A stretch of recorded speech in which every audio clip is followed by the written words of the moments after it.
네, 그런데 실제 단속 현장에서는 단속을 피하려는 음주 운전자들이 온갖 방법의 꼼수를 부리고 있습니다. 교묘하게 혹은 뻔뻔하게 단속을 피하고자 하는 시도를 할 때 이들을 어떻게 적발하는지 또 어떤 처벌을 받게 되는지 헷갈리는 점들도 있는데요. 단속 경찰관에게 직접 물어보도록 하겠습니다. 앞서 리포트에도 인터뷰를 하셨죠. 이 호욱진 경찰청 교통안전계장과 통화해 보겠습니다. 계장님 안녕하십니까? 예, 안녕하십니까. 네, 우선 지난해 12월에 이제 제1윤창호법이 시행이 됐는데 어떻습니까? 단속 현장에서 좀 분위기가 많이 바뀌었나요? 네, 그렇습니다. 앞에서도 말씀하셨지만은, 네. 작년 12월에 윤창호법 시행 이후에 음주 교통사고도 약 30% 감소했고요. 음주 단속되는 사람들도 약 27% 감소하는 등 음주 단속 현장에서 음주운전하는 사람이 많이 감소한 것을 느끼고 있습니다. 네. 혹시 단속 현장에서도 운전자들이 그 법을 좀 의식하는 말씀들을 하시던가요? 네, 아무래도 자기가 또 특히나 0.03에서 0.05%에 이르는 사람들은 네. 많이 의식하고 음주운전하지 않겠다는 말씀을 많이 하시는 분들도 계셨습니다. 네. 그 솔직하게 인정하는 분들은 주로 단속에 걸리면 어떤 말씀들을 하시나요? 아무래도 뭐 미안하다, 죄송하다 이런 말씀을 많이 하시는 걸 봐서 음주운전 부분들이 굉장히 중하다라는 것을 많이 느끼고 있는 것을 알게 됐습니다. 네, 운전자분들 스스로도 경각심을 느끼고 있다 이런 말씀이시겠고 반대로 아무래도 현장에서 힘드실 때는 우리가 흔히 꼼수라는 표현을 쓰는데 이런 핑계 저런 핑계 대는 운전자분들이 아닐까 싶습니다. 어떤 운전자를 만났을 때 가장 힘드셨습니까? 저희들이 대표적으로 하는 경우가 이제 음주 측정기에다가 호흡을 확 불어야 되는데 네. 애매하게 불듯 말듯 하면서 계속 측정에 응하지 않거나 심지어는 침을 뱉는 분들도 있었습니다. 아, 그리고 어떤 분들은 아예 차량 창문을 올리고 문을 잠근 채 어떤 요구에 응하지 않는 경우도 있었고요. 심지어 침을 뱉는 경우도 있었고 창문을 열지 않는 경우도 있다고. 그러니까 한마디로 무작정 버티는 경우인데 이렇게 버틸 경우 어떤 처벌을 받는지 이번 기회에 좀 더 강조해 주시죠. 네네. 도로교통법상 음주 측정 불응죄에 해당돼서 1년 이상 5년 이하의 징역이나 또는 500만 원 이상 2천만 원 이하의 벌금에 처벌받을 수 있습니다. 네, 지금 말씀하신 처벌도 가능하다. 그러니까 무작정 버틸 경우 창문을 내리지 않거나 뭐 침을 뱉는 등의 어떤 그런 행위를 했을 경우 처벌을 받을 수 있다는 얘기신데 현장에서 단속하실 때 그런 분들 만나실 땐 그럼 어떤 식으로 문을 열게 하거나 제지를 하는 건가요?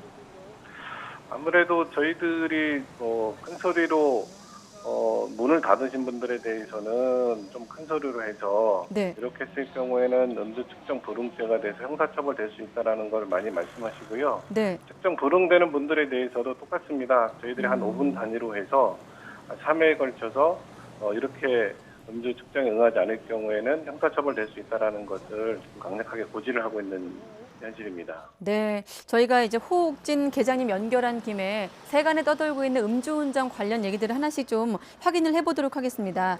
이런 경우가 있어요. 차를 버리고 도망가는 음주운전자 어떤 처벌이 가능한지 일단 궁금하고 도망갔다가 예를 들어 다시 발견됐는데 시간이 흘렀기 때문에 단속기를 무사히 통과하는 경우도 있을 것 같아요.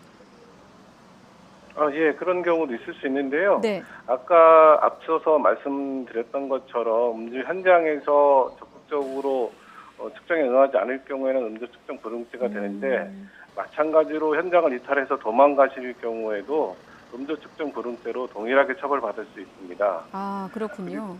예. 그리고 도망간 이후에 발견되시더라도 발견된 경우에 음주 측정을 한 경우에는 그 당시에 음주 측정된 수치에다가 네. 저희들이 요즘 많이 알고 있는 미드마크 공식을 적용해요. 네. 경과된 시간만큼 더해서 운전 당시의 혈중 알코올 농도를 계산하고 있어서 음주운전으로 단속될 가능성이 높습니다. 아, 그렇군요. 여러 가지 방법들이 있기 때문에 도망칠 생각하지 말아라 이런 말씀으로 네, 이해를 하겠고요. 또 한 가지가 음주 측정기는 모든 경찰관들이 갖고 계신 게 다 똑같은 건가요? 저희도 앞서 스튜디오에 취재 기자가 갖고 나오긴 했는데. 예. 네. 맞습니다. 저희들이 음주 측정기는 일반 시중에서 판매되는 것보다 훨씬 더 높은 고가의 장비고요. 그 장비가 고가라는 것은 그 측정기 하는 센스가 굉장히 정밀하다는 것을 볼 수 있고요. 네. 저희들 측정기는 4개월에 한 번씩 전문 기관인 도로교통공단의 검사를 통해서 인증을 받습니다. 네. 그래서 크게 신뢰성에는 문제가 없다고 볼 수 있습니다. 그렇군요. 우리가 걸렸을 때 걸린 분들이 또 측정기로 또 핑계대는 분들도 계실 것 같아요. 이 신뢰할 수 없다 이러면서요. 네네. 네, 그런 분들에겐 이런 식으로 이제 설명을 하고 계시다로 이해를 네, 하도록 그렇습니다. 하겠습니다. 네. 자, 숙취 운전 또한 요즘에 이제 계속 보도가 되고 있는 부분이 술 마시고 다음 날 이제 숙취 운전에 대한 또 우려도 높은 상황인데 아침에 음주 단속하시면 실제로 많이 적발이 됩니까? 네, 아무래도 저희들이 국민들 많이 느끼시는 것보다도 좀 더 많이 숙지운전이 단속되는 경우가 좀 있습니다. 네. 네, 그렇군요. 아침에 그러면 예를 들어 아침에 음주운전으로 걸리신 분들은 어떤 핑계를 가장 많이 대시나요?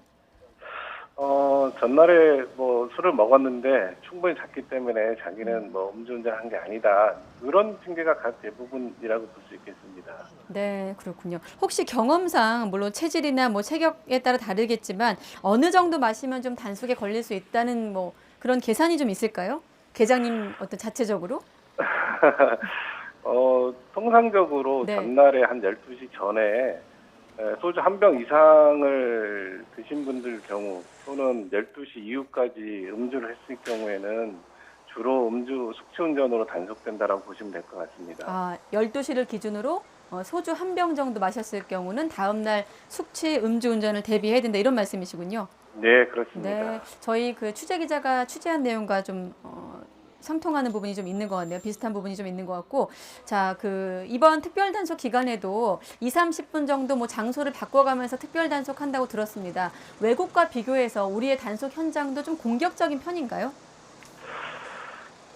저희들 단속은 뭐 음주운전 단속은 당연히 위반자 단속하는 것도 있지만은 아무래도 음주운전을 하려고 하는 운전자들의 좀 경각심을 주기 위해서 네. 저희들 단속을 하고 있습니다. 그러다 보니까 공개된 장소에서 2, 30분 단위로 이동하는 이동식 단속을 하고 있는 겁니다. 네. 대신에 요즘에는 차량이 좌우로 움직인다든지 이렇게 비정상적으로 운행을 하면은 일반 시민분들께서 112 신고를 많이 하십니다. 네. 이럴 경우에는 저희들이 경찰에서는 바로 중한 신고로 간주해서 주변 순찰차들이 추격해서 검거도 하고 있습니다. 네. 자, 우리 호 계장님은 이 교통 단속 맡으신 지 얼마나 되셨나요? 지금 저희들 경찰청에서 한 6년 정도 근무하고 있습니다. 네, 6년 단속을 맡았던 베테랑 교통안전 계장 호옥진 계장이었습니다. 오늘 고맙습니다. 네, 감사합니다.